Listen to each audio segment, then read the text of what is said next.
It's time for episode 58. Rich, what do we got tonight? We got an exercise episode, and man, do we have some movies in here. We got Lisa Frankenstein. We got Demon Castle.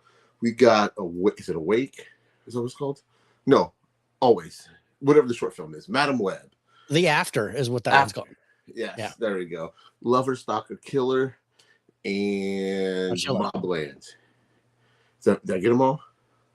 Chowchilla, did you get that one? Oh, Chowchilla too, a documentary. Yeah, because we've got 7. Yeah, 7 movies this week. 7.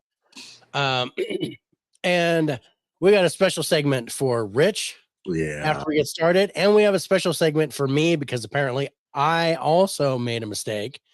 So let's get this thing rolling and start things off right. So 5, 4, 3, 2, show.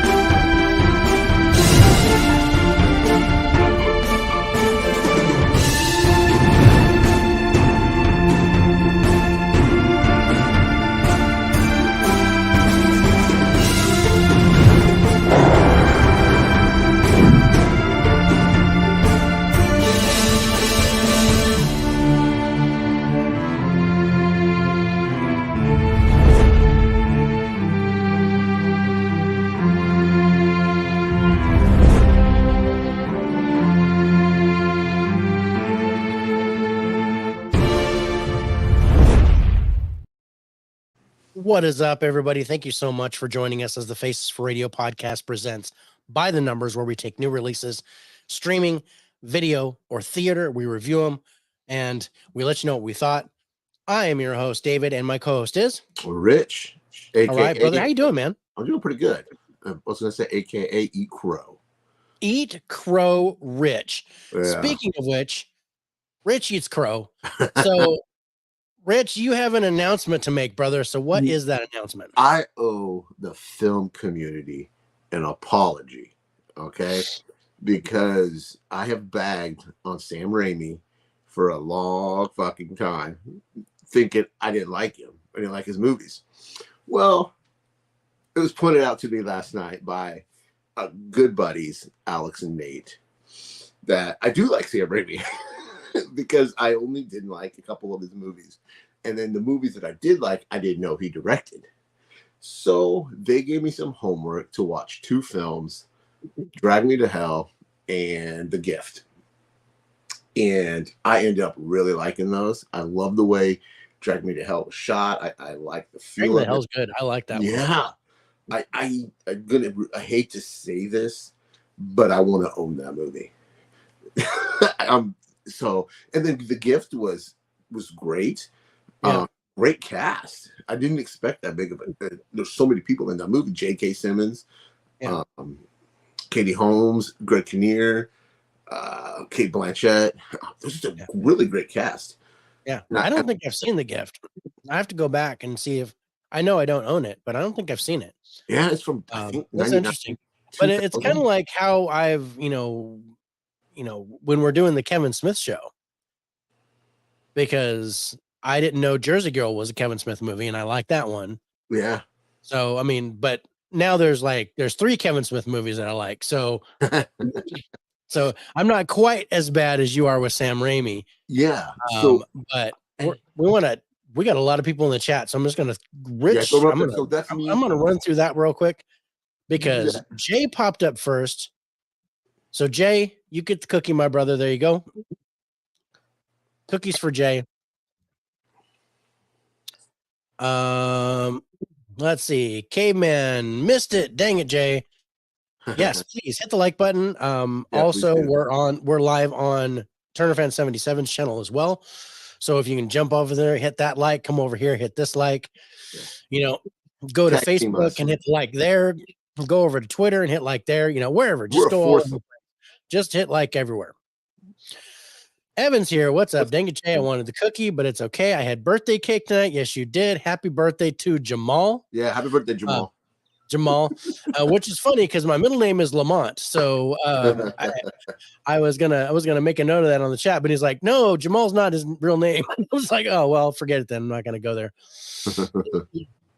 But yeah, He's the a son's teenager. birthday. Yep. Nate, happy birthday to Jamal. See, that's funny. Love it.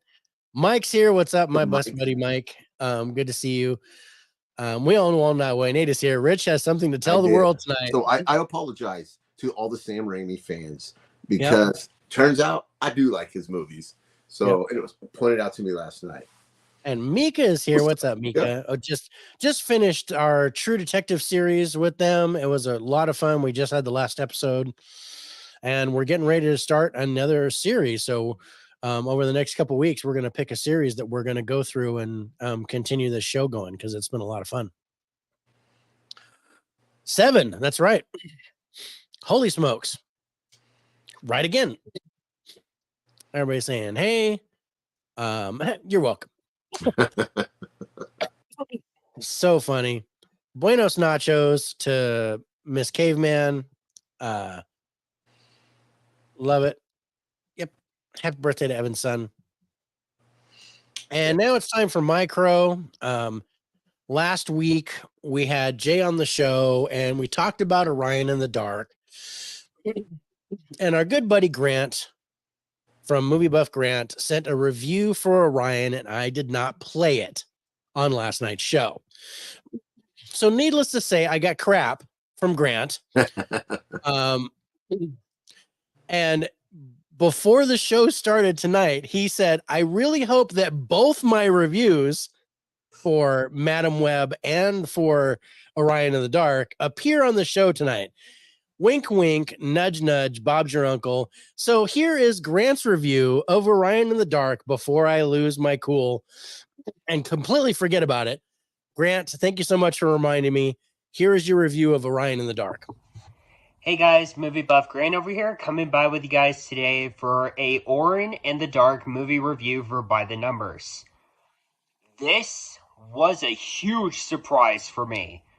Like, I did not expect the animation to be that good, but it went, which is a huge surprise for me.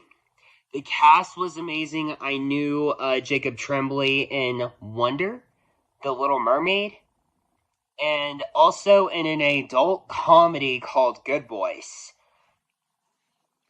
And even though that the animation kind of feels like Captain Underpants, this is probably one of my favorite DreamWorks movies a little bit so far this quarter. This may not be for everyone, but if you love, based on the best-selling books, this movie might be up your alley. And if you love kids' animated family-friendly films, then this is a perfect opportunity for you. Dave, Rich, thank you for having me on, and I will see you guys all later in the next one, hopefully for Megamind versus, or should I say, I'm just going to call it Megamind 2 for Peacock. Anyway, see you guys all soon, and have a wonderful night. All right, Grant, thank you so much. And I apologize for not playing it last week. But yeah, he liked it too. And that was our kind of a really cool moment for us because you, me, and Jay all gave it the exact same score last week. Yeah. Was it 74 or something like that? 75, yeah. We all gave it a 75. It was really kind of a neat moment. So all I got to say is, wow. That's right.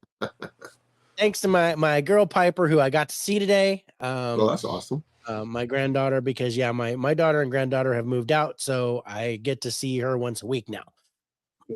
So I got to have my grandpa time, and that is awesome. That is awesome. So I miss her, and it was really fun to see her today. All right, brother. So I think we got our crow eaten, and we're ready to continue with the show. So this week we have 7 movies because we added a couple, or 6.5. We have one short film. 6.5 because one short film. We're trying to get as many Oscar nominees as we can. We did get quite a few, so we're pretty good for like Best Picture and some things like that. But for short film, we didn't get any. So one of the ones is called The After, starring David Ayalo. It's a short film of 18 minutes. It's on Netflix, and we're going to talk about that tonight. Also, we added Lisa Frankenstein. Lisa Frankenstein's in the theaters right now. I got to see it on a Mystery Movie Monday. So, Rich, you got to see it as well. So we've got kind of a jumbo-sized episode. We do. Like you said, like an extra large episode. I'm liking this. So we got 7 movies, and like we always do, we watch them, we score them.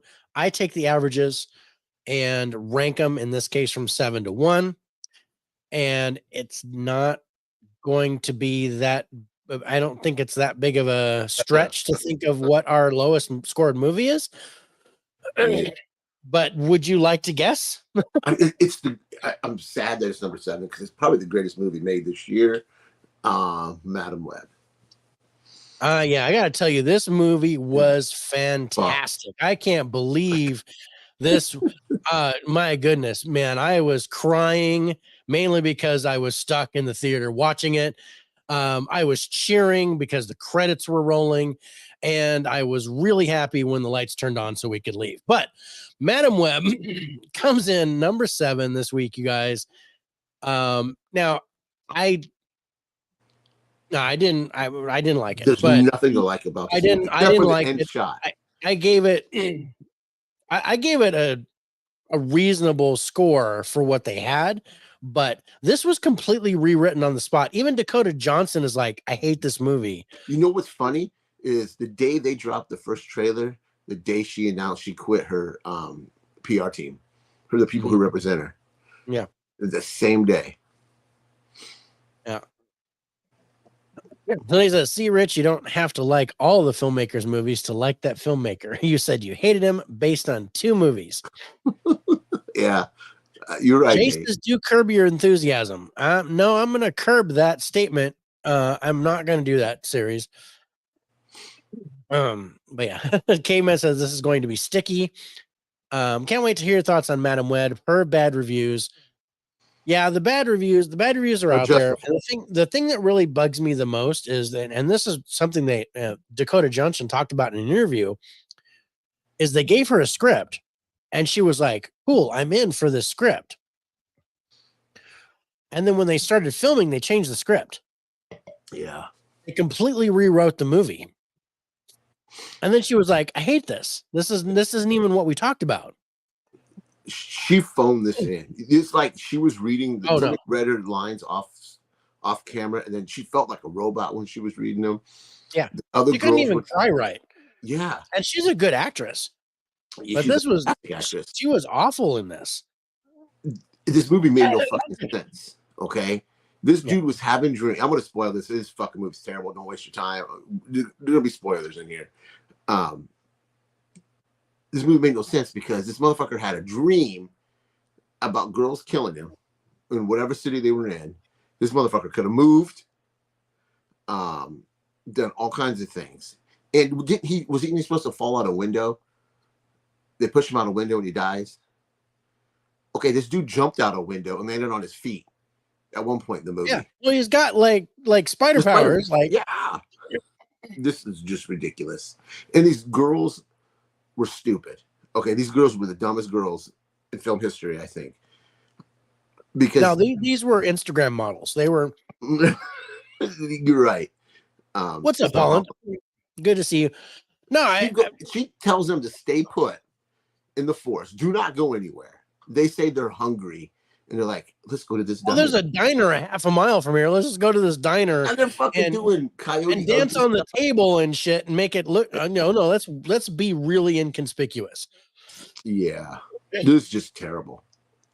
No, so the original. I'm going to tell you the original script for this movie. The original idea for this movie was it was going to be kind of like Terminator, where Dakota Johnson is supposed to protect Peter Parker's mom while she's carrying Peter's unborn child.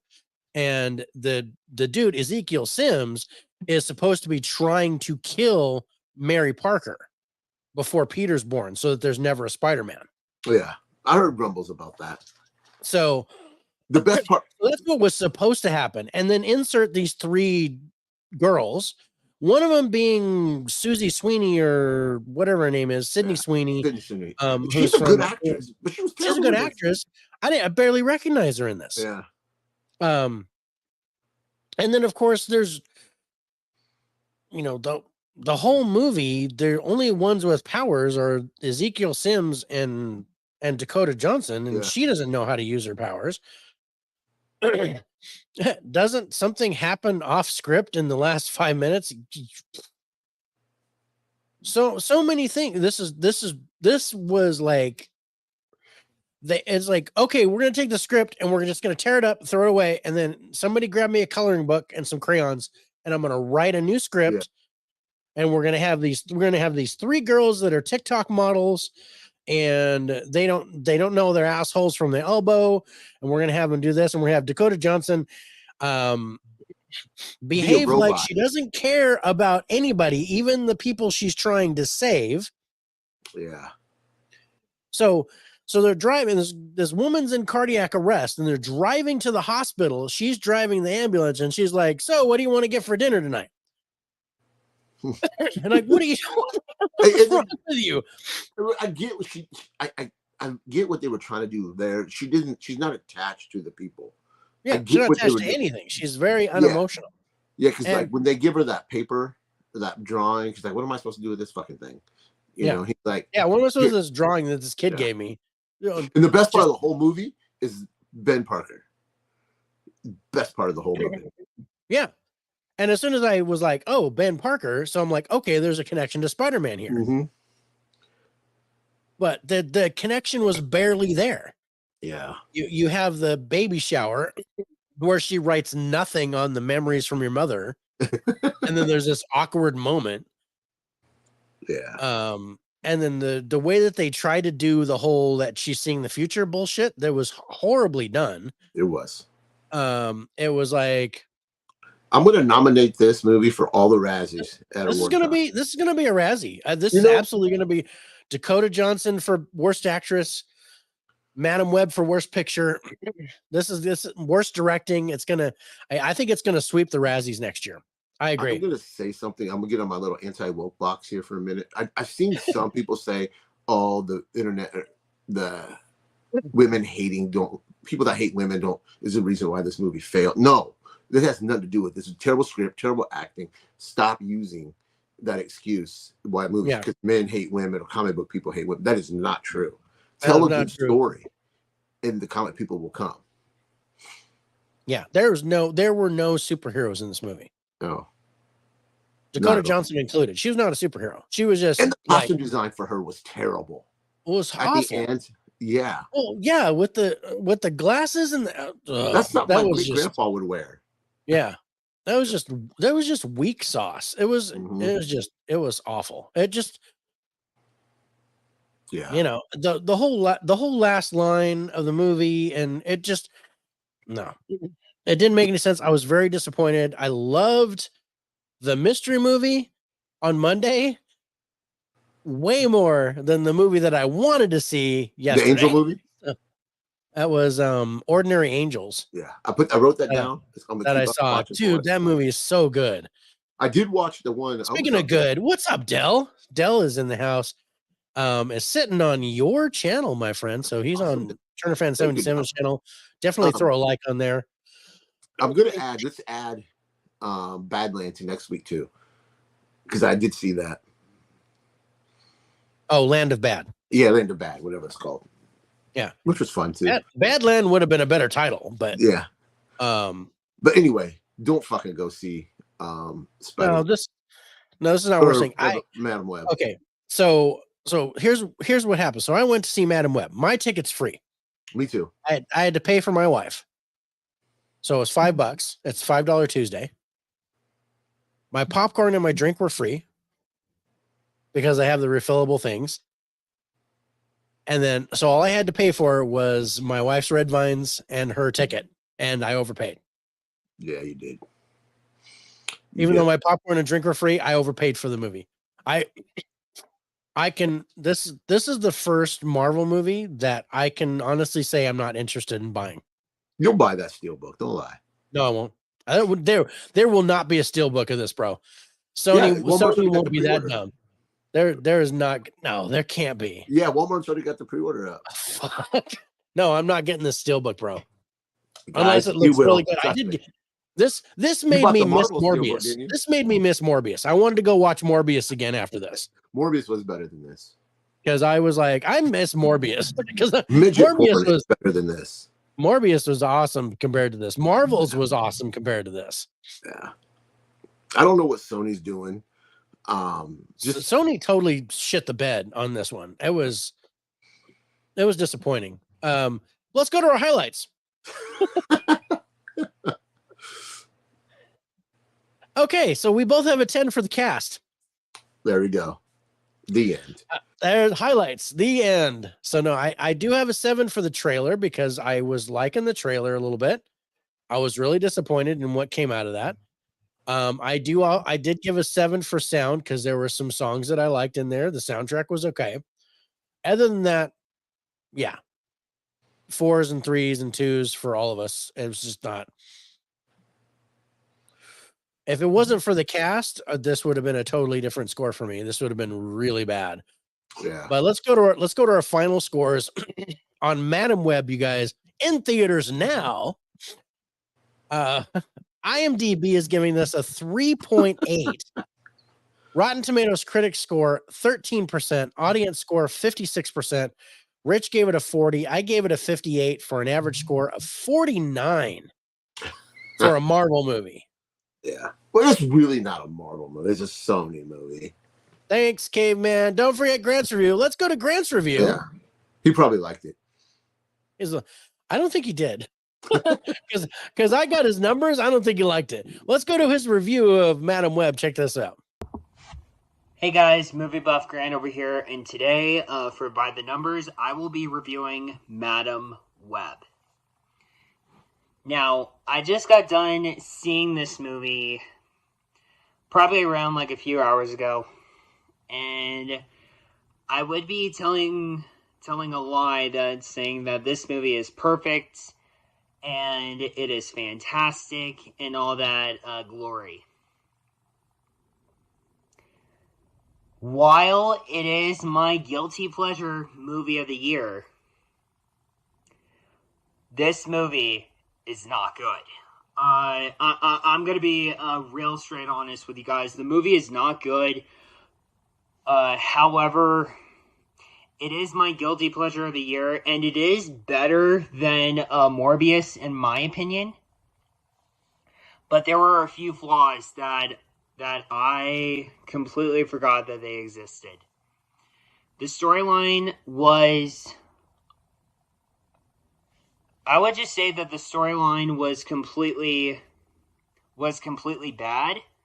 No plot lines, which was absolutely ridiculous. The acting was very decent.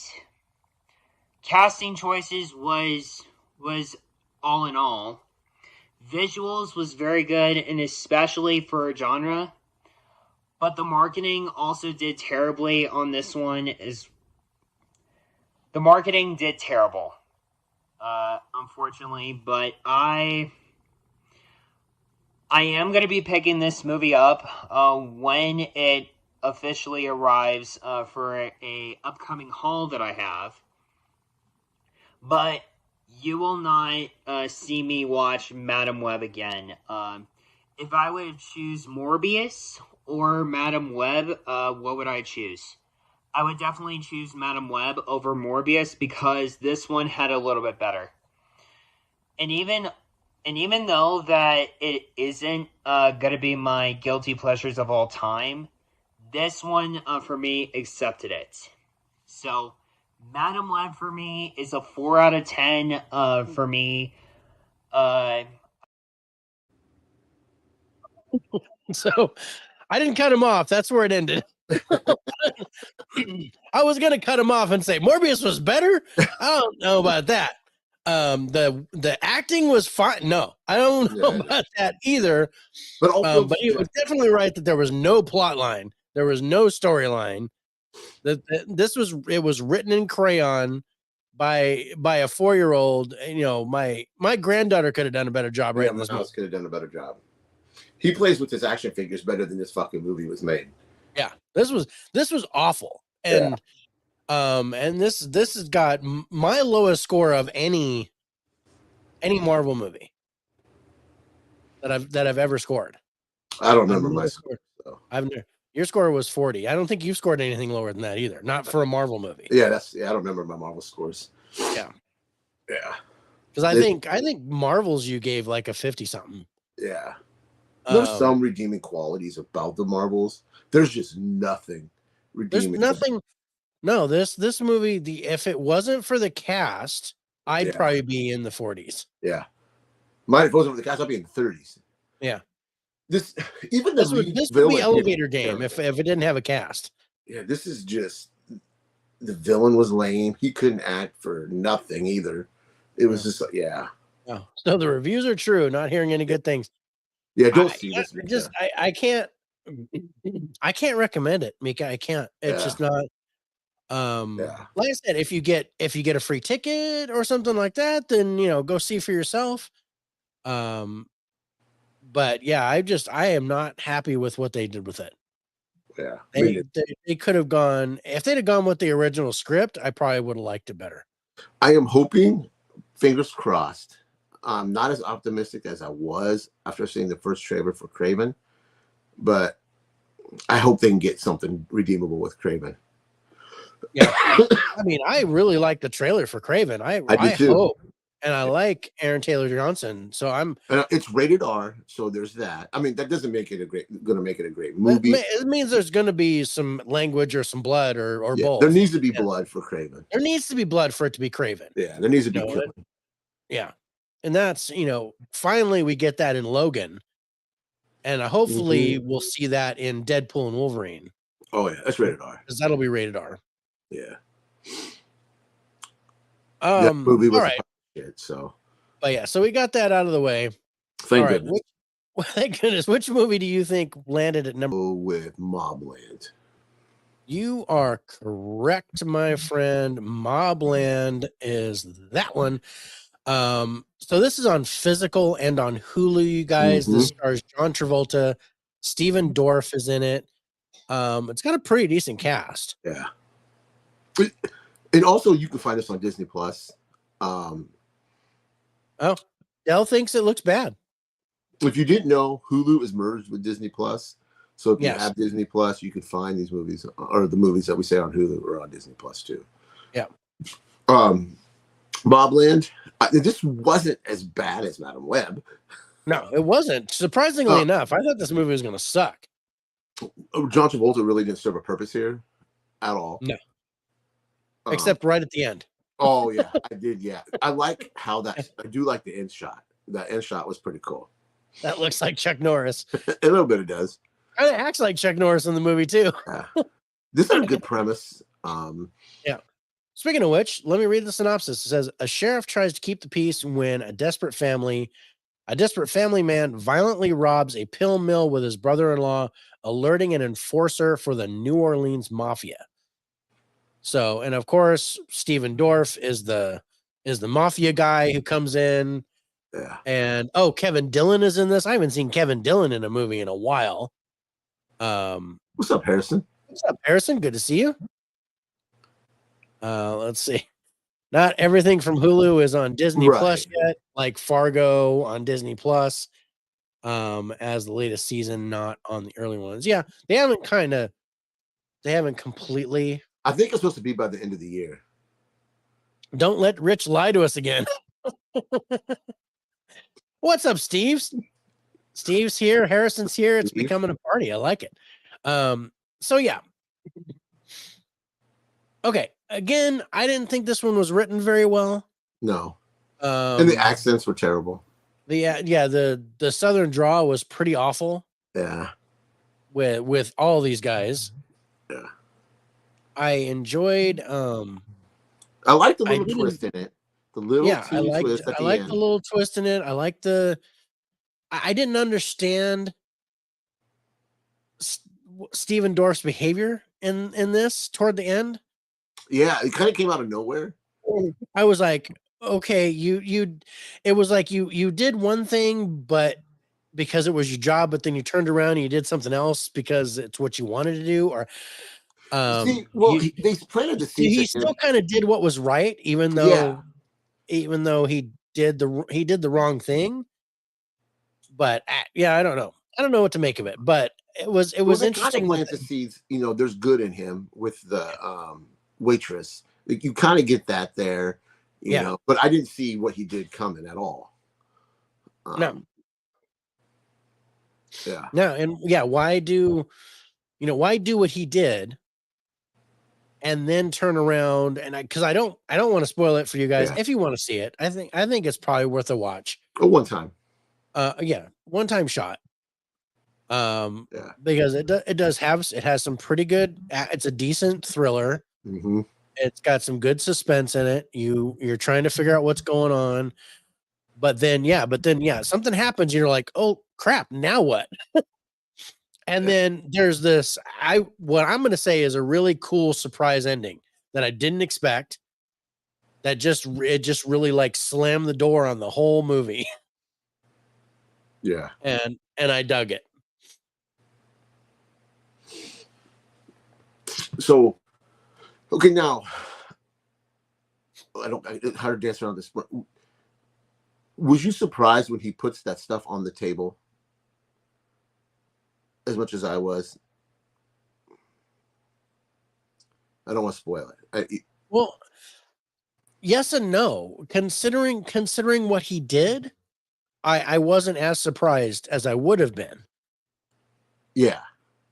Right? Yeah. I'm just gonna say it seemed like he had a change of heart at some point.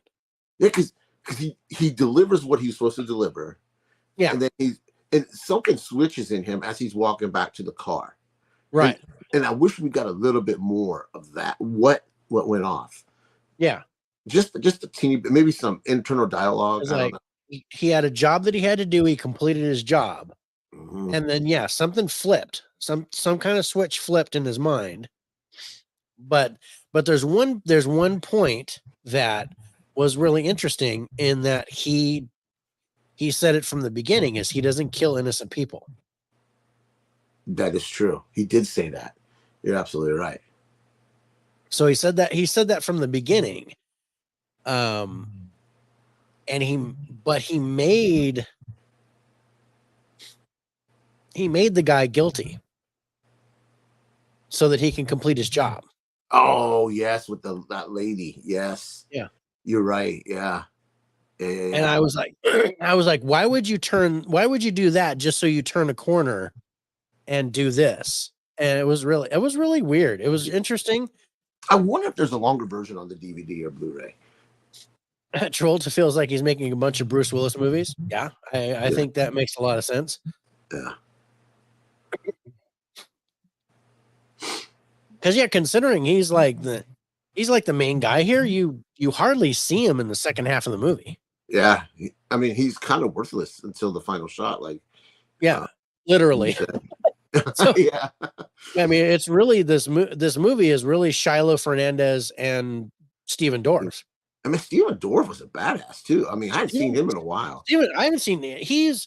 I think he was the saving grace here as far as the acting was concerned. I think he did a really good job. Yeah. I think John Travolta, especially with his shitty accent, he phoned this in. I think John Travolta is a terrible actor. I can't seen him. No, I agree. Yeah. He's in the film. Like the first half of the film, he's in quite a bit. Yeah. He's kind of helped. And then he's kind of doing his normal thing, and he doesn't actually come back and be involved in this case until like the very end. Yeah. He was kind of like a bumbling fool, is the way I take it. He was like the podunk sheriff. Yeah. It was Sheriff Buford T. Justice. Yeah. So he'd go over to their house and talk to him for a little bit just so he'd get a plate of food from the wife who was cooking. Yeah. And everybody knew that he came over there to get food, and he's like, I'm dead. I'm not here to eat. Yeah, you are. You get a plate. Yeah. So it was just he was just kind of, yeah, he was that bumbling country sheriff. But there was one thing he said when they were talking about going hunting. And he's like, "Oh yeah, he likes to use a bow, but I like to use a rifle so I can kill something from a distance." Yeah. And that was good. That was good foreshadowing. I liked it. So let's go to our highlights on it. Like I said, this was pretty decent. It wasn't bad. Not awesome, but it was kind of I was like, okay, I'm glad I watched that, and I'm also glad I didn't buy it. Yeah. Because this is at most a one-time watch. So Rich, you have a 7 for the cast, a 7 for the visuals, and then there was some really cool cameras. 4, 5, and 6 across the board for everything else. Yeah. I have an 8 for the cast, and I have an 8 for the subgenre as a thriller. I have an 8 for the ending because I loved the ending. It came out of nowhere. I loved it. It was a huge surprise. And then again, 6s and 5s for everything else. Yeah. If you want to see a good movie with Stephen Dorff, check out Old Henry, great Western. Yeah, it is a good Western. Never seen it. I'm not a Western guy. There's a movie with Stephen Dorff that I like. It's called Break. I don't know if you guys have seen this. It's a confined thriller where he's trapped in the trunk of a car. And they're basically driving him around trying to get him to release this code from his girlfriend, who's an agent or something. And they release bees in the trunk, and they're like messing with him in the trunk, and he's stuck in the trunk of the car. I've never seen that. Really cool ending. It was a real big surprise ending that I didn't expect. But if you get a chance to see it, it's called Break. But yeah, let's go to our final scores on Mobland, you guys. This is 6th place. Yeah. IMDb is giving this a 5.3. Rotten Tomatoes critic score 50%. Audience score 77%. Rich, you gave it a 55. I gave it a 64 for an average score of 59.5. Yeah. Like I said, not bad, not great. I'm glad you didn't buy this. Me too. Because I was like, oh, that's interesting. Maybe I'll buy it. And then I went, wait, I'm going to look it up on, see what, oh, it's on Hulu. Great. I'll just, Rich put it on. We'll just watch it on Hulu and see. Yeah, no, I think Stephen Dorff's a good actor. Underrated. I agree. Very underrated. Well, excuse me. All right. Number 5. Which one do you think got number 5? I am going to go with, there's 2 choices here. Okay. I am going to go, those 3 choices. I'm just going to shot in the dark, Lisa Frankenstein. I didn't think you were going to get it. Yeah, Lisa Frankenstein comes in 5th place. I thought this was going to trip you up. Yeah. Lisa liked this. Lisa Frankenstein, I enjoyed it. Yeah. It was okay. I don't know if I would have seen this in the theater if it wasn't I wouldn't have seen it in the theater if it wasn't a mystery movie. Yeah. And I liked it, but like barely. Like it was like it just barely made it for me to where I was like, okay, that was kind of fun to see. Not something that I would probably watch again, although maybe get it if it's under $10, maybe. I would buy it if it's $9.99, $10. Yeah. What's up, Steve? Tiana is here. What's up, Thank Tiana? You for joining us. Nice to see you. But yeah, so let's take a look at Lisa Frankenstein.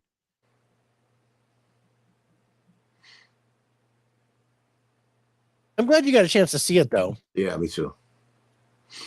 So the synopsis says a coming-of-rage horror love story about a teenager and her crush who happens to be a corpse.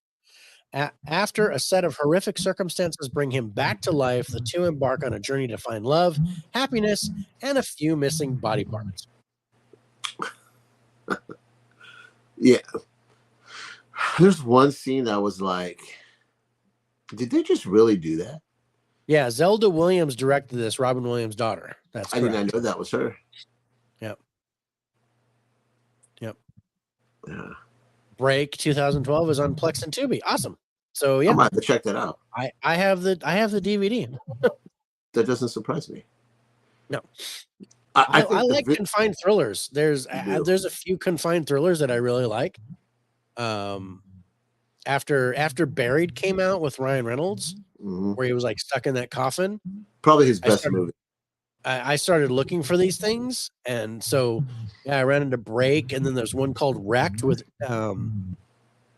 Adrian Brody, and that one was really good because he lost his memory and he was in an accident. And then he was actually like part of a bank robbery or something, but they didn't know what part, and it was really kind of cool. But Open Grave is another one that was really cool.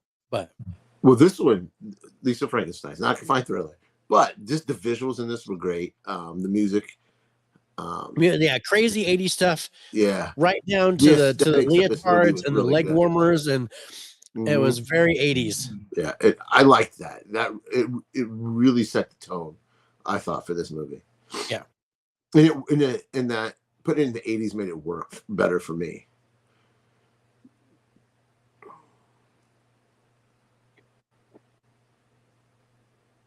Yeah.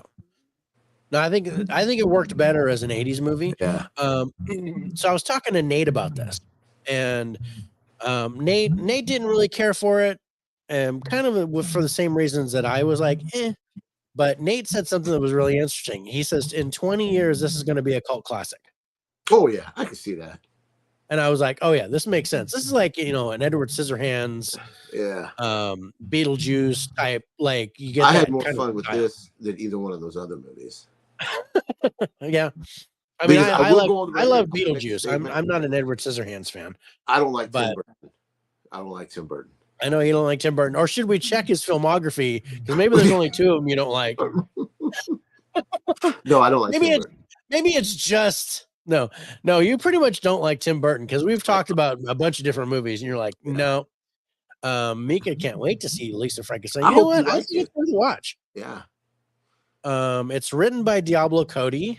And she said this takes place in the same universe as Jennifer's Body, which I thought was kind of cool. Oh yeah, that's kind of cool. Yeah. Has she done anything since Jennifer's Body? Oh, Diablo Cody, or yeah, she's written a bunch of stuff. Nothing sticks out in my mind. Nothing sticks out in my mind though. Young Adult, Juno, Jennifer's Body. So Young Adult was after Tully. She wrote another Charlize Theron movie.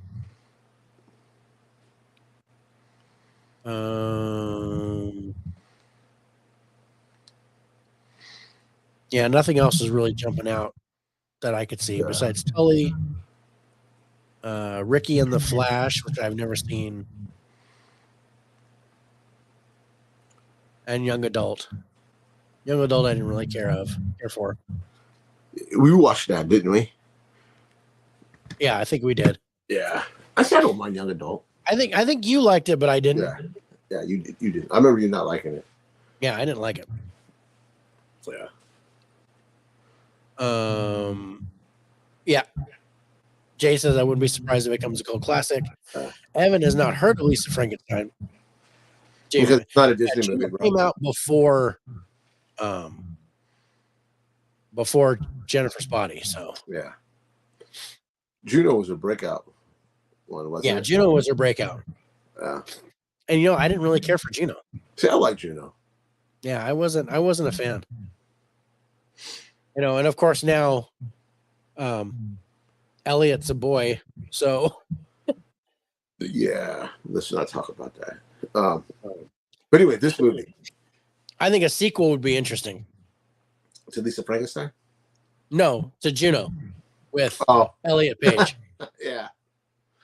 How's that going to work with the baby? Yeah. Yeah. Maybe. But anyway, no, Lisa Frankenstein, it was okay. It was okay. It was a fun little thing. There were some funny parts to it, a little bit of blood. Reminded me a little bit of Renfield. Oh yeah, you're right. It did feel like a little bit Renfield. Yeah. Yeah. I watch other movies than Disney, like Star Wars and Indiana Jones, and Marvel movies and anything from Fox, which is all Disney. Good job. I like most of Diablo Cody's films. Cool. I like Diablo Cody. I like her as a person, just in interviews and stuff, getting to know her a little bit. I think she's a cool person. But yeah. So you can't really go into details about this movie because it'll spoil it. Yeah, you'll spoil this movie, but yeah.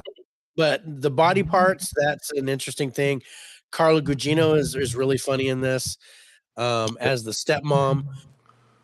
The dad's just completely oblivious to what's going on. Then there's the pretty sister who is trying to be friendly, but really seems kind of obnoxious. Yeah. But it turns out she's not really. And of course something happens there with a boy. Mm-hmm. That was really interesting.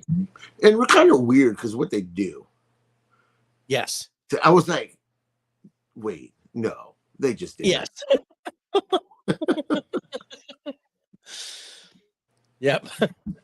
If you like, if you're a fan of Diablo Cody, this is definitely kind of worth seeing, Jay.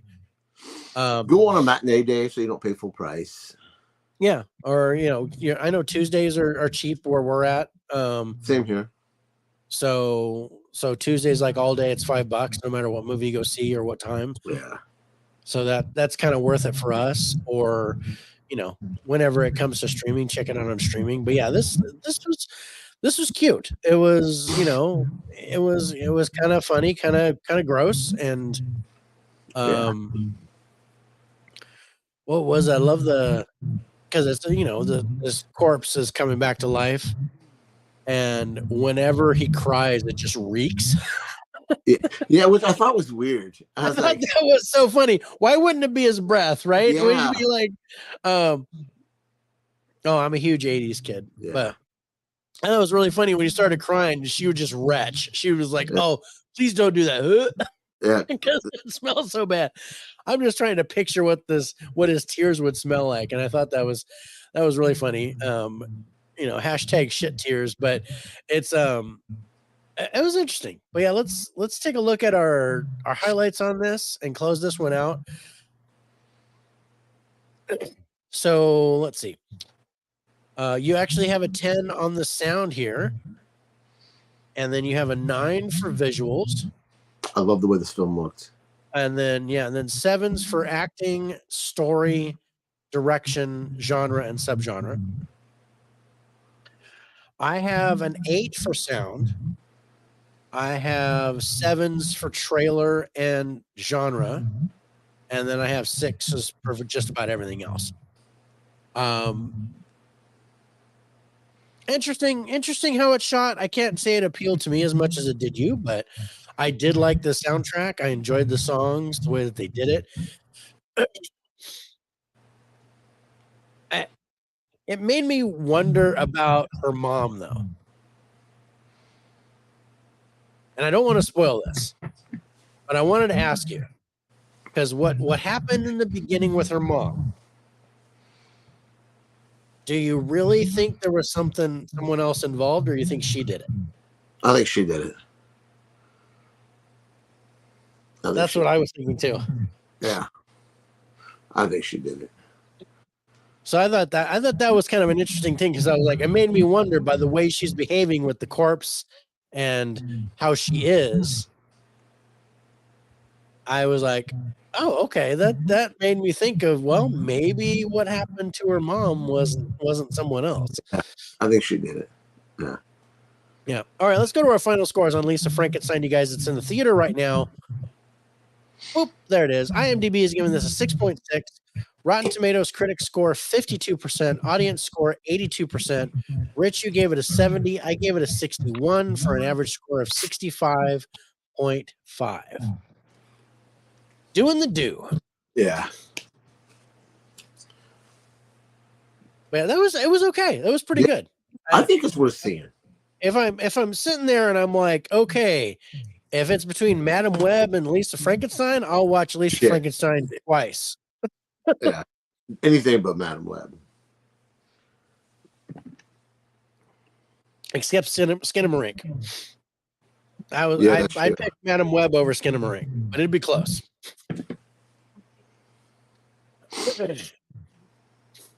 All right, number 4. Which one do you think is number 4?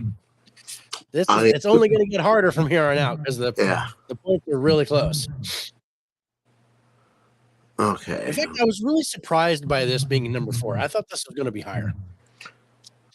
I'm going to go Demon Castle. Okay. No. You missed one, my friend. Our number 4. Or Chowchilla, whatever it's fucking called. Our number 4 is Stalker Killer. This was a good documentary. Oh, this was crazy. Yeah. Yeah. Yeah. You were talking about that, yeah. Yeah. This was a crazy documentary. Yeah, it was. But you could see it coming a mile away. That twist, that one tripped me out. I did not catch that twist right away. I did. I was like, yeah, it's her. Yeah. Because I thought so. Let me read the synopsis. It says, in this twisting documentary, a mechanic tries online dating for the first time and meets a woman who takes a romantic obsession to the deadly extreme. Yeah.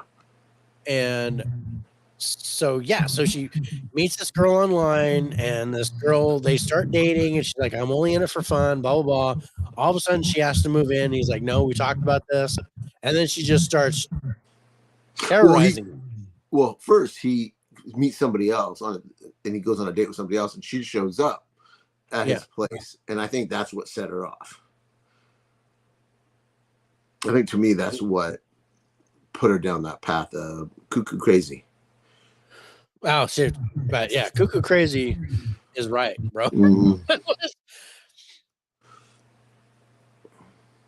But and Jay, this was another one that takes place in Iowa. Damn Iowa females. Makes a lot of sense. Bitches be crazy in Iowa. Yeah. But man, I was like, there's a lot of parallels to My Daughter's Ex in this. Oh, really? Yeah. So there's some, not to that extreme, but like a lot of the first things that were happening, the texts and the emails and the things, and then this job in Kansas and stuff like that, all stuff that My Daughter's Ex has done. Yeah. So yeah, Jay says this is a must watch. And don't give any spoilers. Okay. But we're going to try. But basically, I've said this in the beginning. Online dating is not good. No. Online dating is not a good.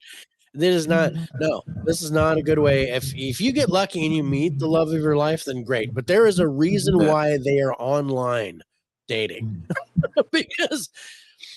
because that crazy hot meter is tilting to the left, and you got to understand that where that's tilting.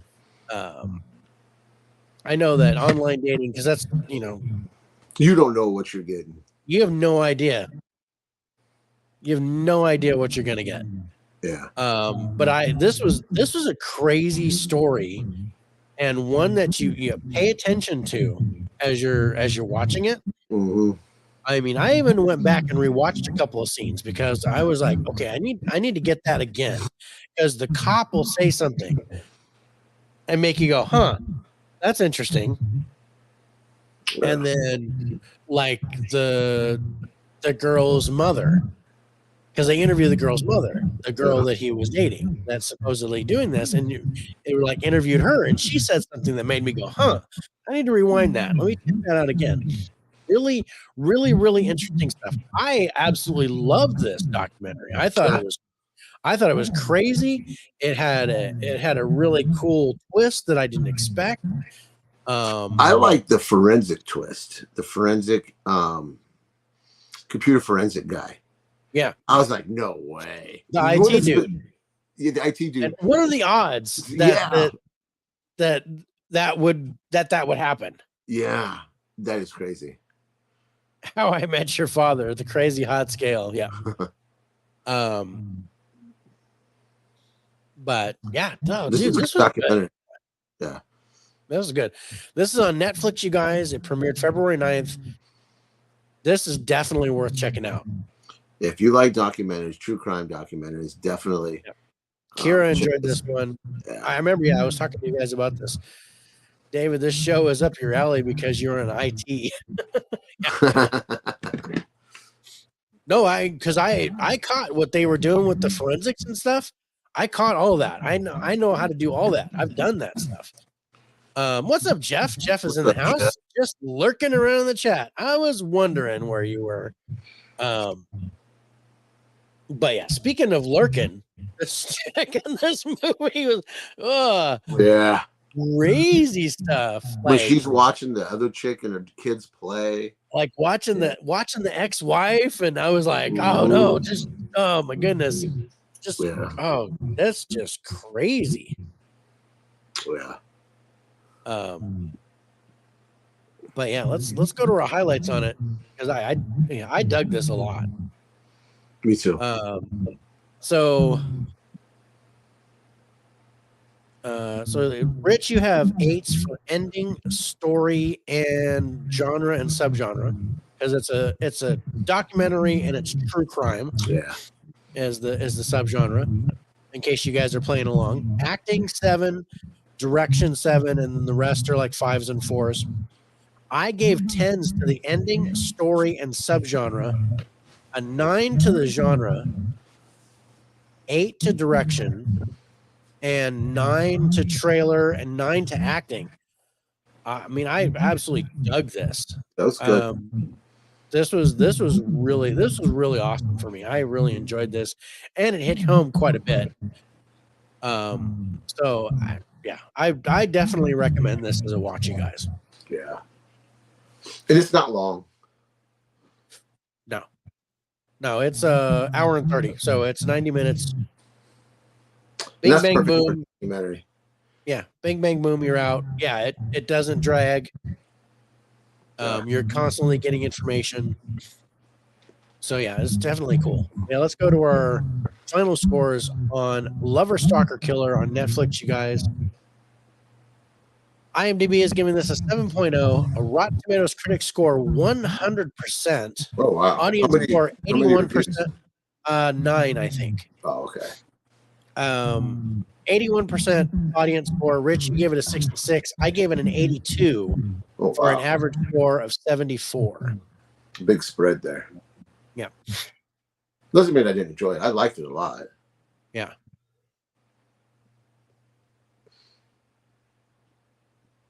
All right. We have 3 more. Which one do you think came in third place? I'm going to go with my gut. Demon Castle. Oh, we had 3 documentaries this week. We had 3 documentaries this week. Chowchilla comes in third place. I wasn't familiar with this case. Yeah, I think my score would be that high too, Dave. And then everybody's saying hi to Jeff. Love it. Yeah, so Chowchilla, this is on Max. And this is also a true crime documentary about an incident that happened in 1976 where 26 kids and a bus driver were kidnapped from a school bus and then buried underground. I'm going to read the synopsis. It says, go behind the headlines to explore the strangest mass kidnapping in history with exclusive interviews from those who lived through it. Which I absolutely like, because you actually talk to some of the kids. Classic Rich, high praise, low score. See, this one gave me chills. I kind of go with what Dave says. I want a documentary to inform me or make me angry. Yeah. Okay, and neither one. I mean, yeah, it was basic murder, and for me, I saw what was happening. I saw it from a mile away. But I still enjoyed it. Yeah, I loved it. I was like, I This was. mean, I wasn't. I was both educated and infuriated by the movie, because I saw parallels to stuff that I've been dealing with. You could relate to it. I can relate to it, and there's stuff that I knew with the IT and the emails and things. I know how to trace IP addresses and stuff like that. So I like that one. Now the Chowchilla one, I knew about this incident. I didn't. So this happened in 1976, and I moved because I live like maybe 2 hours away from this, where this happened.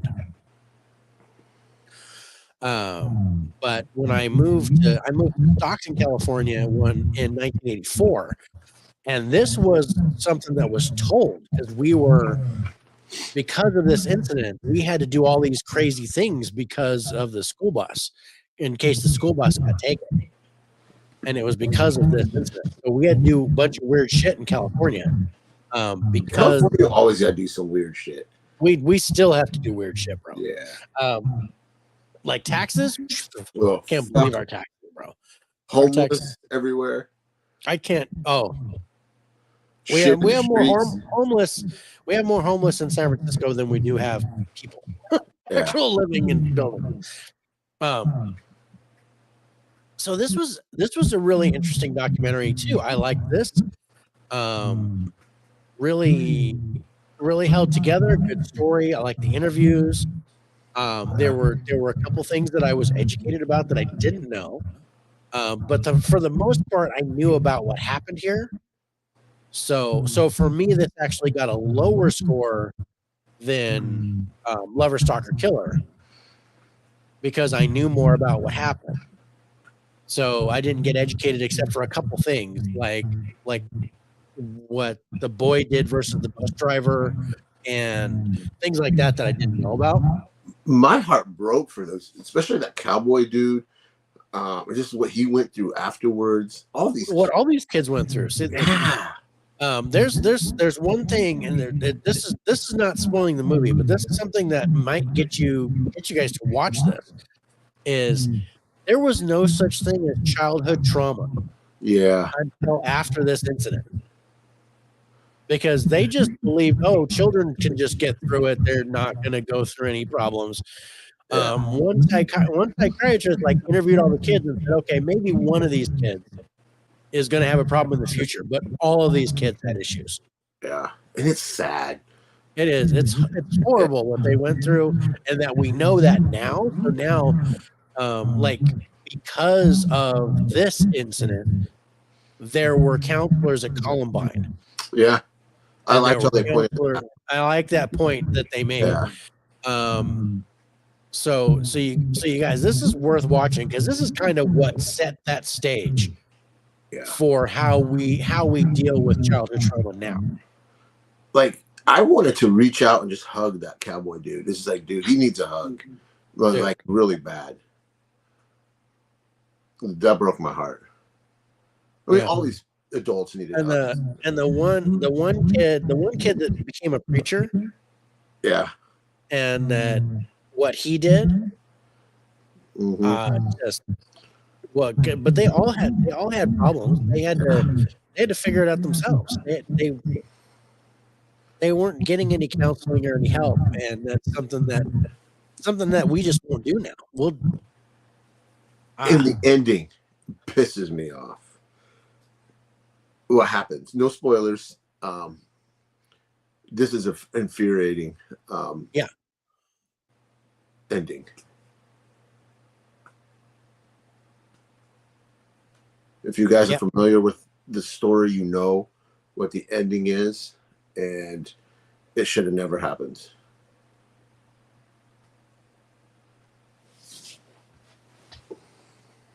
Yeah. Like I said, this is another one where I got educated and infuriated. I don't remember my scores here. I'm gonna have to look. We're pretty close on this one. Yeah. So let's go to our highlights. So Rich, you actually gave 10s to the acting, the story, and the genre. Yeah. Again, this is a genre documentary and subgenre true crime.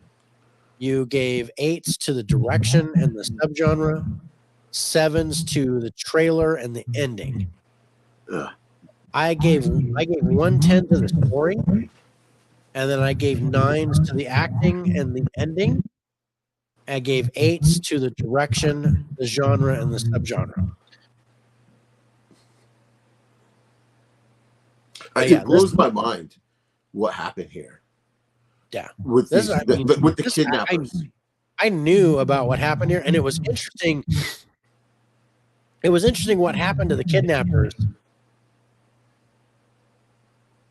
in connection to basically what they did and the reason why, what happened or how they got out.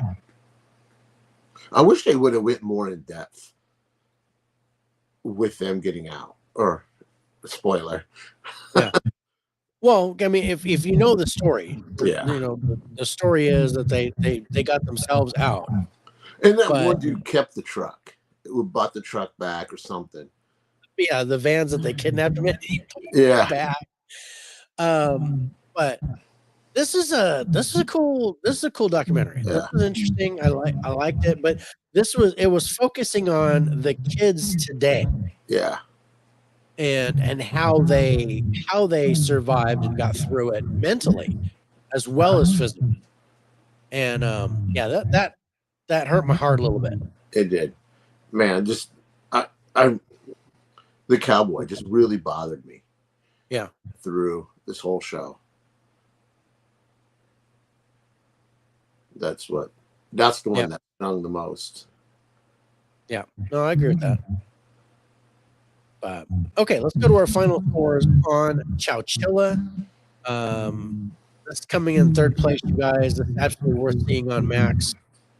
IMDb is giving this a 7.0. There is no Rotten Tomatoes critic score, but the audience score is a 74. Rich gave it a 74, and I gave it a 76 for an average score of 75. We're right on the button right there. Yep. I think you guys should watch this. Yep. I like this one better than I did the other one. Yeah. I like the other one better, but I like both of these. I think these are both worth watching. Yeah.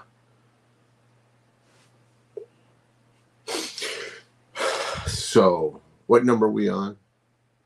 We're on number 2. We got 2 more left. Oh, okay. This is easy. Demon Castle. What? The fuck? Okay, this is rigged. I'm calling it a recount. There is no way Demon Castle is better than this. That just no. I absolutely loved this. This is probably one of the best movies I've seen all year. It's only February, but this was fantastic. I for sure thought that this was going to be number 1. I thought this was good, but you and I are different. You and I are different animals on this. Really? I liked this, but I wanted more. I wanted this to be a cool movie. Oh fuck! I thought we got it perfect. But for an 18-minute movie, this was really, really good. Oh man! But it just did not. I mean, like I said, it was good, but it didn't appeal to me like it did to you. Oh, no, when he breaks, like what happens to him, and then him breaking down, I was like, I wanted him to either like go postal or kidnap somebody or no. This was trying to hold his shit together. Listening to these parents argue and not pay attention to their kid while he's mourning the loss of his spoiler. I'm sorry. Yeah, basically you just ruined the whole damn movie. I did. My bad. It's an 18-minute movie. It's not going to take too much out of your day. Oh man, I love this. But yeah, I can't get behind this as much as you can because I really think 18 minutes did not do it justice. I think his look in that car as he's driving says it all. Well, and just he doesn't have to say one word. Yeah. No, I agree with that. But let me read the synopsis on it. It says, in this intense short film, a grieving rideshare driver picks up a passenger who helps him confront the past. But there are other passengers that he picks up over the course of this movie. Each one kind of giving him a little bit to get him through the grieving process. But there's this one ultimate one that happens. Where these parents are too concerned about their social media presence to pay attention to their kid. And I would just slap the parents. Yeah. Slap the parent, adopt the child. You need a proper parent because you guys absolutely suck. Yeah. I watched the After Good Stuff, but I was shocked when they pretty graphically showed what happened to his daughter. Yeah. Dude, I was really surprised about that, and then what happened after? Yeah, I was just like, "Holy shit!" Yeah, because you don't ever get that. No, I was sitting there and I'm thinking to myself, would I do the same thing? Would the same thing happen if I was in that place? And I can honestly say that, yeah. Mm-hmm. If that was my daughter, the only difference is I probably would have been the one that took the wife's place. Yeah.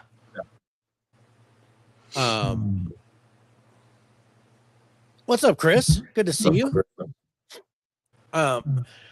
But yeah, you guys, this is 18 minutes. Go watch this. Yeah, this is one of my favorite movies of the year. I mean, even though it came out last year, favorite movies I've watched this year.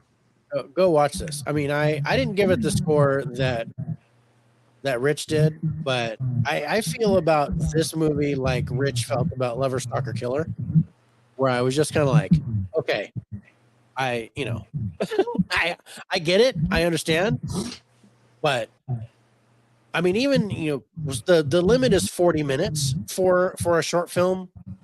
Oh, see, I didn't know that. I think it's 40 minutes as the maximum length. I know that's the length for the short documentary. Is the maximum length is 40 minutes that you can be nominated. So I think this could have been a little bit longer and it would have been so much better. But I think this was better than the other one we saw with the woman who had the birth that died, the baby that died. Oh yeah. Okay, I remember that from last year, wasn't it? Yeah, from last year.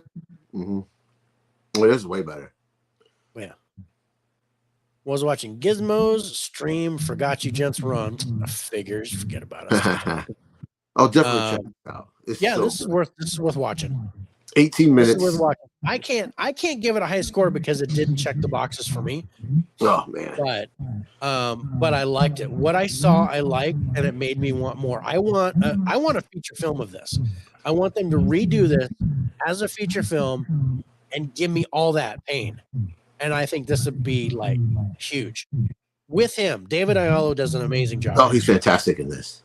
He is fantastic in this. Fantastic. Movie. Yeah. No, I love him in this movie. Yeah. I absolutely love this. And this is a far cry from what's the other one? Role Play, where he's the husband. Oh. Look at this. Look at that movie and this movie. 18 minutes.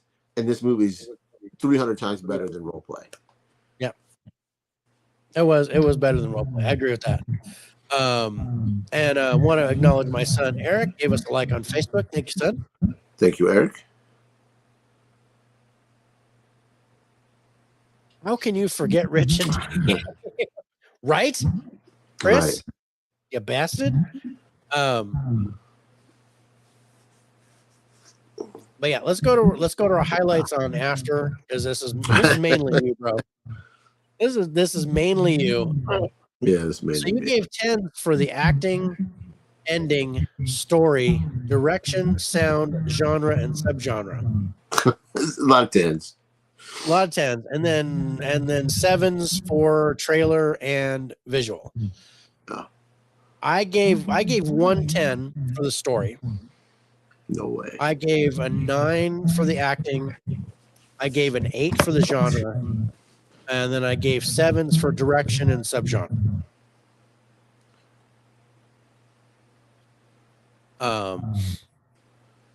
Yeah, so we're pretty far apart on this, but I do think it was good. I liked it. It's definitely worth seeing. I really, yeah, I just didn't get enough. I wanted more of a movie than See, what I think got. we got it perfectly.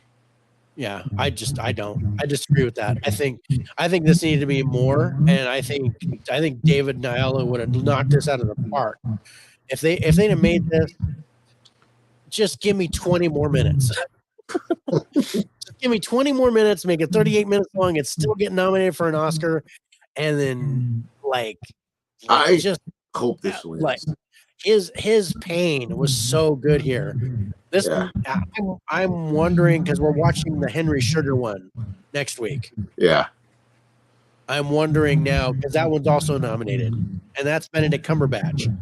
I'm wondering how that one's going to stack up to this. It's not a short film, though. Yeah, it's for short film. Is it really? I think so.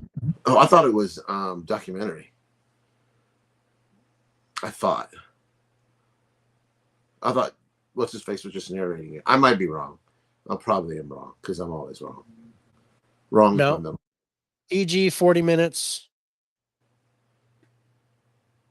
Chronicles a variety of stories, but the main one follows Henry Sugar, who is able to see through objects and predict the future. Okay. For some reason, what's the musical one we're watching? What is that one called? Isn't there one about a composer or something? Or maybe I miss. No, I don't think so. This is the wonderful story of Henry Sugar is the one that you put down. That's I might be thinking of something else.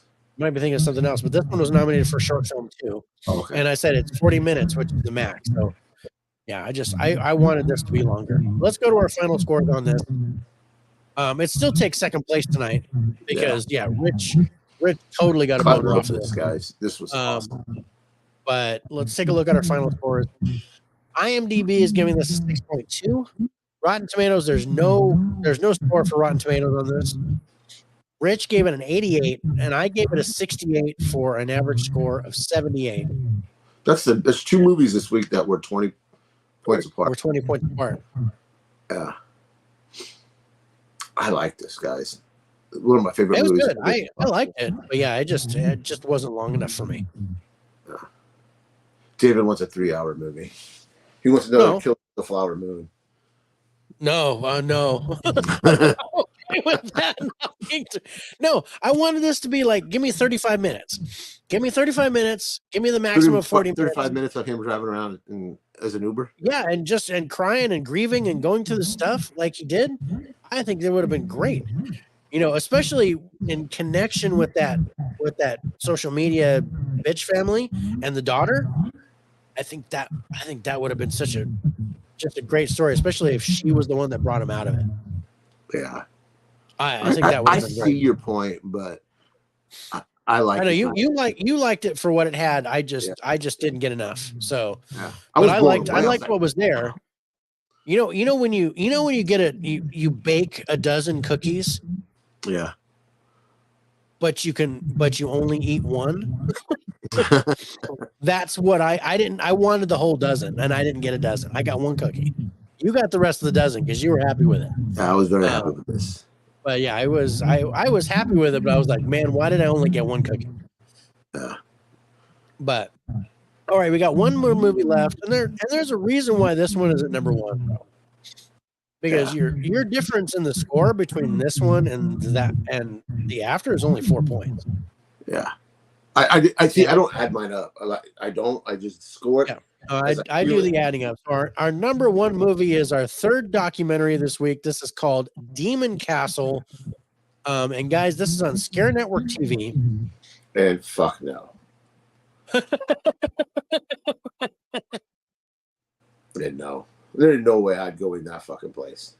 Oh no, I want to go in this house, bro. That's some white people shit. Only white That's people. Some white people shit. Stuff. No. Yeah, no, this documentary, this is crazy, bro. It very much is. This was fantastic. I still haven't. That one dude, it bothers me. I wish.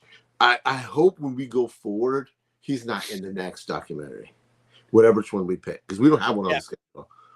We don't have one on the schedule, but the next one I'm just like focusing on the new ones because that's what I remember. So the next one coming up would be the Ursa Shrine, and I think he's in it, but it's his last one for a while. Oh, thank God.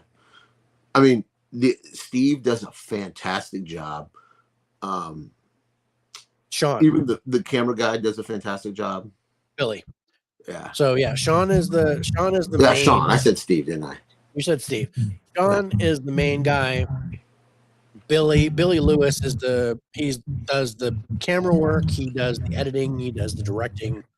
All that stuff. Yeah. There's things in here I was like, no fucking way. I would have took off out that fucking door. No. Like when they show the eyes, I was like, no. I had to rewind. It's like, none of the fucking car lights. Yeah, no, they weren't. No, they weren't. Yeah. Those eyes. And when you hear the hoof prints, like running at you, I was like, no, fuck, I'm out. I'd have left that one. There's no way. No, if that's one thing, if this, because I've had footprints walk up on me or run up on me, but I've never had hoof prints. Hoof steps. And I was like, wow, that was crazy. They got some crazy evidence on this, and this one. And the growl. Oh, yeah. I would, as soon as he went up those stairs, I would have been bloop, right back down out the door in my car and never looked back. You'd have just the bottom of Rich's shoes. That's all you'd see running. Yep, there's no way. But this is kind of what I want to do. Yeah, I know you do. If we get a chance, this is what I want to do. Ain't you and John gonna do it? Yeah, I think we are. Yeah, crazy ass motherfuckers. Yep. Yeah. If you go missing, I know why. Yeah, you'll know why. Yeah. But this is 3 hours long, guys. If Scare Network is free to download. It's broken up into 2 parts. Yeah. I mean, it's really not a movie. It's a series. It's a 2-part series. But it runs together as a movie, so that's why we did it. And if you can download Scare Network for free on Roku, your phone. And this was 3 hours long. I didn't get one commercial, not a one. Yep. Not a one commercial. Like I said, the ads will come when more people watch the thing at the same time. So right now is the best time to come in with the free subscription. Yeah. Because it's just getting started. So once you start getting the ads, then you can go, hey, you know what? I'll go ahead and pay the $4.99 and do the full service. Yeah. So let me read the synopsis on this. It says, in upstate New York sits an old Scottish castle that was built in the 1870s. After being bought at auction on Halloween Eve of 2020, the new owners suspected that the castle is inhabited by the ghosts of the past. And there's more than that. There's ghosts and there's demons. There's like rituals were performed in there and some crazy stuff. Oh my gosh, the ending with Odin. Yeah. Holy fuck. Yeah, just no. Yeah. Demon Castle sounds like my car when driving my kids around hungry. Yeah. Yep. Okay. Yeah. Hey, man, I'll get to Spotify in a little bit. You asked me, hey, Jay, let's go check out Demon Castle. What do you think my answer would be? Yeah, Jay. I think the answer would be hell to the no. TJ, me and you, we're on the same page. And I'm not afraid to say it. Dave's too crazy ass white, and John's too crazy ass white for me to no. Well, I've seen one too many scary movies. What happens to Mexicans and black people when they go do scary shit? Okay, just no. And you always see these. I have not seen one. We've watched 2 documentaries. I have not seen one Mexican in these documentaries. No, because we're smart. We know about La Llorona. We don't fuck around. I was gonna say I thought there was not this one, but I thought the other one. Oh, you're right. Damn it, he was crazy. Yeah, because he wasn't in there long. You're right. You're right. Now that I say it, you are right. No, it was this one, Chris Mendace. He was he's in the first part.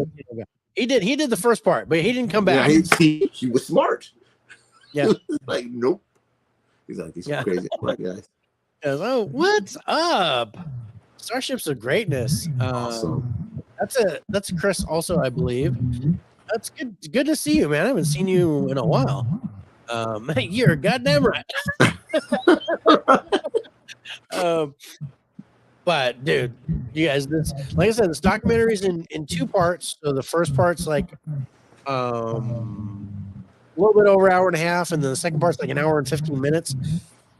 So you can pause it in between, but I do recommend watching them close together because the first part's really the documentary. The second part is just like additional investigation footage that they get on the second night.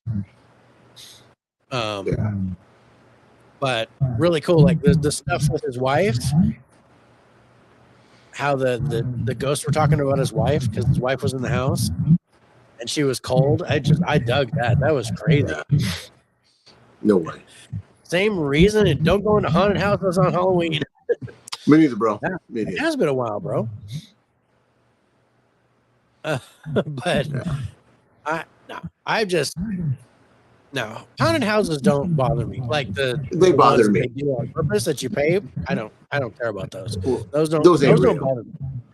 But like houses that are really haunted, and I'm like, okay, I'll go in there and that motherfucker castle told them to get out. Yeah, repeatedly. Yeah, and no.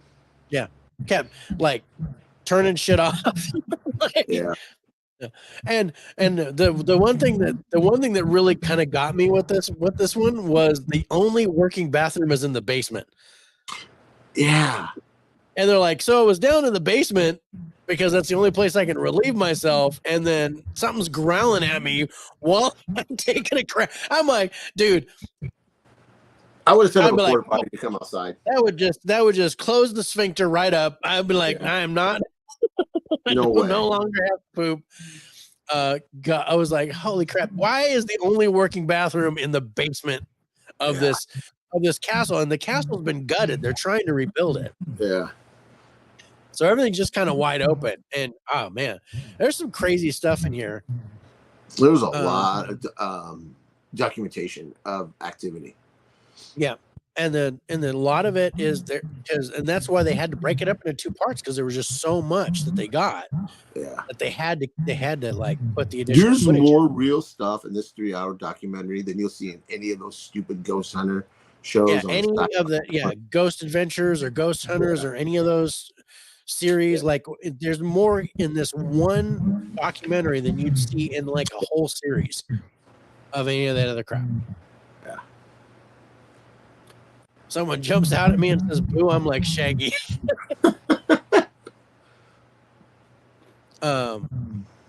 Dude, I dug this. I can't wait to do my own investigations. Yeah. And, I know you're going to say, Dave, you crazy bastard. But no, I'm going to mark my words right here on Scare Network TV. I am going to be in a documentary pretty soon. I'm trying to make it a point. Kept telling Billy. Billy's like, I can't pay you, and I'm like, I don't want to be paid. I just want to be in it. I just want to do it. I don't care if you just need another camera guy or whatever. But if you come to California for anything, I'm jumping in. Yeah. But John and I for Spirits with Spirits, we're actually planning on this summer doing live investigation together. So there's one thing I had issues with when they were using the whole TikTok AI thing. That seemed kind of hokey to me. Yeah, I mean, I kind of get what they're doing there because they're supposedly supposed to detect spirits. But yeah, I agree with that. And I don't really like the flashlight thing. Where they take the flashlight and they unscrew it to where it's just not touching. And then they think when the flashlight turns on that a ghost is saying yes or whatever. I don't really care for that piece of equipment either. Yeah. That's one thing that bothered me was the whole TikTok AI thing. Yeah. No, I agree with that. I've never used that. Yeah. But I do like the SLS where they detect like the stick figure things. I like that. They got a lot of good audio stuff. Yeah, they did. I think the audio would be better if that one dude just shut his mouth. And let the thing speak for itself. Don't try to repeat it.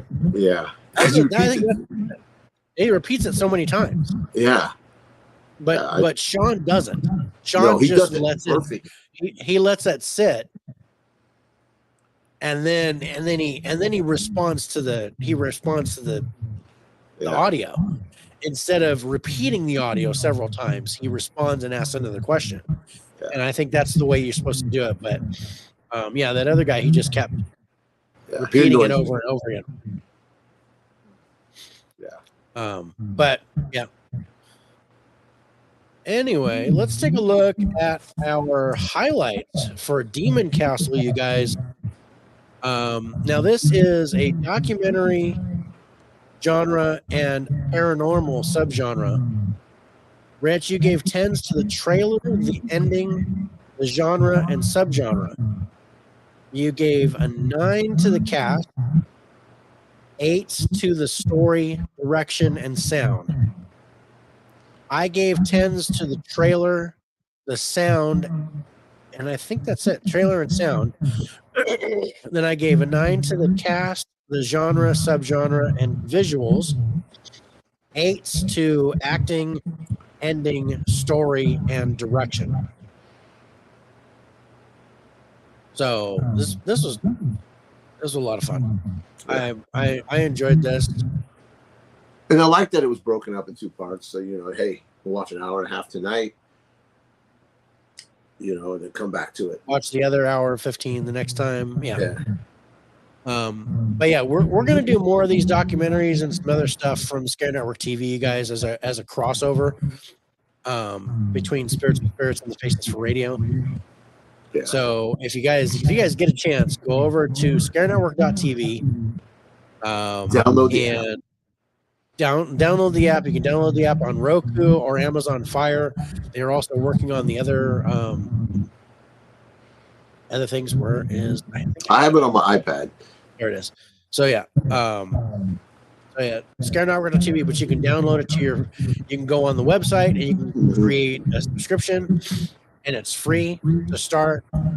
And you just get ads, and like I said, you're not going to get any ads right now. Yeah, not a one popped up in the 3 hours. Yeah, in 3 hours. But yeah, it'll only pop up. The more people are watching the show at the same time, that's how the algorithm works to present ads. And that's how YouTube does the same thing. Yeah. So let's go to our final scores on Demon Castle, you guys, coming in first place this week. IMDb is giving this a 9.5. with 23 reviews. There is absolutely nothing on Rotten Tomatoes about this. Rich, it's not even on Letterboxd. Yeah, I actually added it to Letterboxd. Oh, you did? Yeah. Because that goes on TMDB, the movie database, and I submitted it on that like I don't know, like last week, I think. Okay. So it's now on Letterboxd with my score. But anyway, Rich, you gave it an 84. I gave it an 88. Total average score of 86, and that takes our number one spot. Yeah, a very good score. Yeah. All right, so let's play Buy, Borrow, or Bail with our top 3 movies. So that's The After, Demon Castle, and Chowchilla. I think it's Chowchilla. Yes, yeah, Chowchilla. It is. So which one are you buying? Which one are you watching one time? And which one are you not watching at all? I would buy the what's it called? What's it called again? The After. The After. I'd buy that. I would borrow Demon Castle, and then I would watch Chowchilla again. Okay. So you'd bail on Chowchilla? Yeah. I would buy Demon Castle, I would borrow the after, and then I would just bail on Chowchilla because I already knew what was going on there. Yeah. Still a really good documentary, but definitely bail on Madam Web. Yeah, that's not even a. You buy that steel book. Mark my words. I don't know. I'm trying. I'm trying to do my New Year's resolution, dude. You're not helping me out with that. You're enabling. But speaking of steel books and New Year's resolutions, what do we got going on for next week? Next week on 2/28, we got Bosco on Peacock. We got Ashes on Netflix, which I'm almost finished with. We got Suncoast on Hulu. We got Upgraded on Prime Video. Players on Netflix. Wonderful Story of Henry Sugar on Netflix. And then, what did we say that was called? We're going to land A Land of Bad. We're going to add, right? Yeah, Land of Bad. Yeah.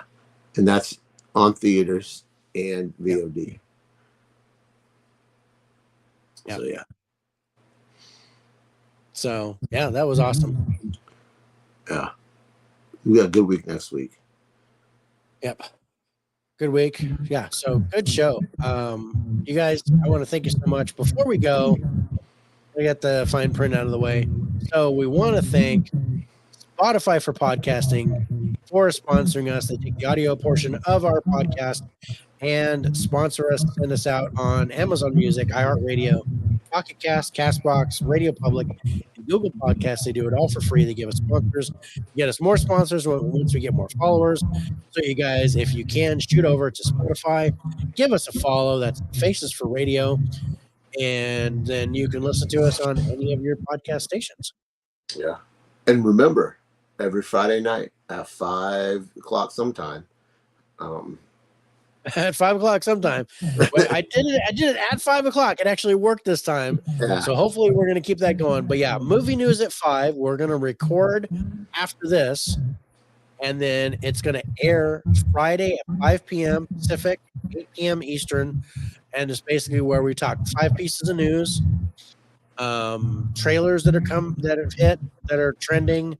Yeah. We look at new releases coming out, and if there are any, we look at some celebrity deaths and stuff like that. Yeah. So join us. It's not very long. We don't go long. Try to keep it around 30 minutes or so. Yeah. Because I like talking movie news. Well, thank you, K-Man. Yeah, he does. Okay, man. Appreciate it.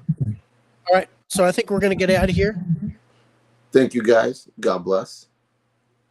Appreciate it, you guys. Thank you so much for watching. And we'll see you next time on the Faces Radio podcast. Bye, everybody. See you guys.